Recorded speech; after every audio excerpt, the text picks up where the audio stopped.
If you've ever felt like you're putting in the same effort, but it's no longer giving you the same return, you're still showing up, you're still doing what needs to be done, you're still committed, but everything feels a little heavier. Your energy fades sooner.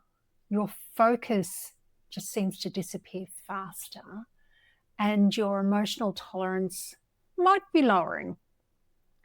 And part of you starts to wonder, why does this feel so much harder than it used to? I used to handle this so much better, and you're not doing anything wrong. Hi everyone, Michelle Scher here from Personalised Health and Wellbeing Solutions, and this is something that I see with the women I work with all the time. So many of them are incredibly capable.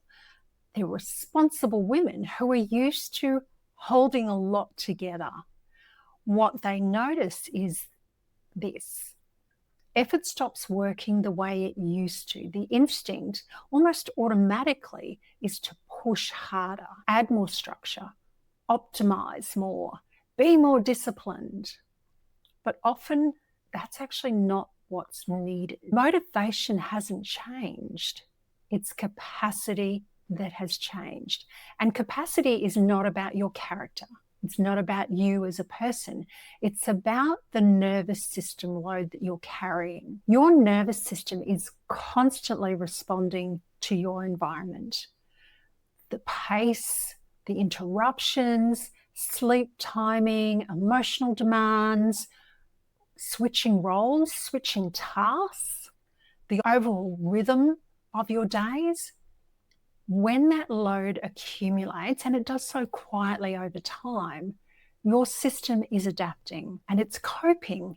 And you might start seeing things like fatigue, brain fog, inconsistency in your energy, reduced drive, or simply feeling flat.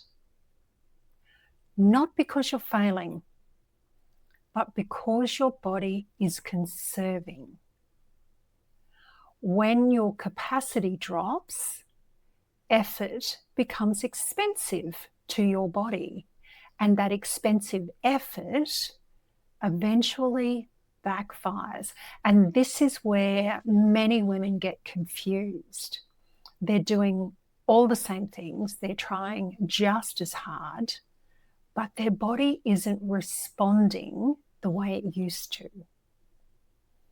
The missing piece here is all around rhythm. Your nervous system thrives on predictability, not rigidity, predictability. So consistent sleep windows, clear start and stop points for your work, for example, reasonable pacing, small pauses between your roles, light exposure that supports your circadian rhythm. When that rhythm stabilizes, your nervous system load reduces. And when that load reduces, capacity will expand. When capacity expands, effort becomes much more effective again. This is a stage many women misinterpret, particularly in midlife. They think of things like, I've lost motivation, I'm just not as resilient, I must need a better plan. But often what's required isn't more planning, it's less strain. Small environmental shifts can create disproportionate results. Adjusting evening light, creating clearer boundaries in your calendar, eating predictably at predictable times, allowing space between your commitments so that you can transition, and reducing overstimulation. Now, these don't have to be dramatic changes, but they will signal safety to your nervous system. And safety is what will restore your steadiness.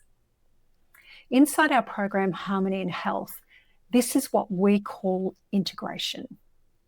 It's not a dramatic reset. It's not about intensity. It's about aligning with your environment, your rhythm, your lifestyle priorities so that your system isn't constantly bracing.